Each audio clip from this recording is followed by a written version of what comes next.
తాజాంశాన్ని చూస్తున్నాం. విశాఖ నుంచి హైదరాబాద్ బయలుదేరిన ఎయిర్ ఇండియా ఎక్స్ప్రెస్ విమానానికి పెను ప్రమాదం తప్పింది. మరింత సమాచారం మా ప్రతినిధి ఆదిత్య పవన్ అడిగి తెలుసుకుందాం. Aditya Pavan, Air India Express విమానానికి తలెత్తిన సమస్య ఏంటి? పైలట్లు ఎలాంటి చర్యలు తీసుకున్నారు? ఈ మధ్యాహ్నం IX 2658 ఎయిర్ ఇండియా ఎక్స్ప్రెస్ చెందిన విమానం విశాఖపట్నం నుంచి హైదరాబాద్ బయలుదేరాలి.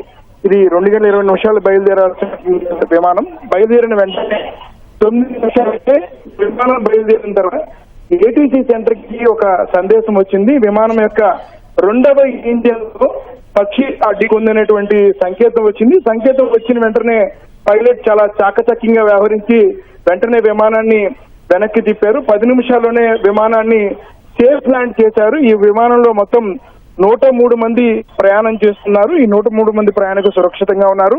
అయితే పైలట్ చాలా చాకచక్యంగా 2వ ఇంజిన్ లో పక్షి ఢీకొందనేటువంటి సమాచారాన్ని ATCకి చెప్పడం, వెంటనే ATC సిబ్బంది అప్రమత్తం అవ్వడం, అలాగే పైలట్ కూడా వెంటనే విమానాన్ని చాలా సేఫ్ గా ల్యాండ్ చేయడం. బయలుదేరినటువంటి కొద్దిసేపట్లో ఈ మొత్తం అంతా కూడా 10 నిమిషాల్లోనే పూర్తయిందని చెప్పుకోవచ్చు. బయలుదేరిన వెంటనే ప్రమాదాన్ని గుర్తించారు. దీంతో పెను ప్రమాదం తప్పిందనుకోవచ్చు. ఎందుకంటే విశాఖపట్నం నుంచి ఇది హైదరాబాద్ బయలుదేరినటువంటి విమానం. మొత్తం 103 మంది ప్రయాణికులు ఉన్నారు.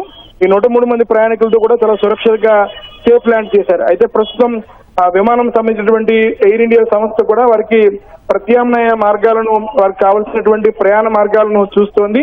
కొద్దిసేపటి క్రితమే విశాఖపట్నం ఎయిర్పోర్ట్ డైరెక్టర్ కూడా ఒక ప్రకటన చేశారు. విమానానికి ATCకి 9 నిమిషాల్లోనే సమాచారం వచ్చిందని, ATC సిబ్బంది ఇచ్చినటువంటి సహకారంతో పైలట్ చాలా చాకచక్యంగా ఎయిర్ ఇండియా ఎక్స్ప్రెస్ విమానాన్ని సేఫ్ ల్యాండ్ చేశారనేటువంటి అంశాన్ని కూడా కొద్దిసేపటి క్రితం ప్రకటనలో వెలువడింది. ప్రకటన చేశారు ఎయిర్ ఇండియా విశాఖపట్నం ఉన్నటువంటి ఎయిర్పోర్ట్ డైరెక్టర్. ప్రస్తుతం అయితే విమానానికి సాంకేతిక పరమైనటువంటి పరీక్షలు చేస్తున్నారు.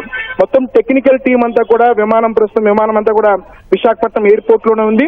విశాఖపట్నం ఎయిర్పోర్ట్ లో విమానానికి సంబంధించినటువంటి సాంకేతిక నిపుణులు, ఎయిర్ ఇండియా చెందిన సాంకేతిక నిపుణులంతా కూడా పరిశీలిస్తున్నారు. అయితే ప్రస్తుతం కొంతమంది ప్రయాణికులు వారి యొక్క ప్రయాణాన్ని రద్దు చేసుకున్నారు. మిగిలినటువంటి వారికి ఎలాగైతే నియమ నిబంధనల ప్రకారం ఉందో ఆ నియమ నిబంధనల ప్రకారం వారికి ప్రత్యామ్నాయ ప్రయాణ మార్గాలను ఎయిర్ ఇండియా చేస్తోంది. అలాగే విశాఖపట్నం ఎయిర్పోర్ట్ కూడా వారికి ప్రత్యామ్నాయ మార్గాలను చేస్తోంది. అయితే మొత్తం మీద పెద్ద ప్రమాదం అయితే తప్పిందనుకోవచ్చు. ఈ IX 2658 అనేటువంటి విమానం బయలుదేరిన 9వ నిమిషానికే పక్షి ఢీకొన్నటువంటి పరిస్థితులు రావడం, వెంటనే పైలట్ చాకచక్యం చూపించడం, సేఫ్ గా ల్యాండ్ అవడంతో అందరూ కూడా ఊపిరి పీల్చుకున్నారు. ప్రస్తుతం 103 మంది ప్రయాణికుల్లో కొంతమంది ప్రయాణికులు వారి ప్రయాణాన్ని రద్దు చేసుకుని తిరిగి వెనక్కి వెళ్లిపోయారు.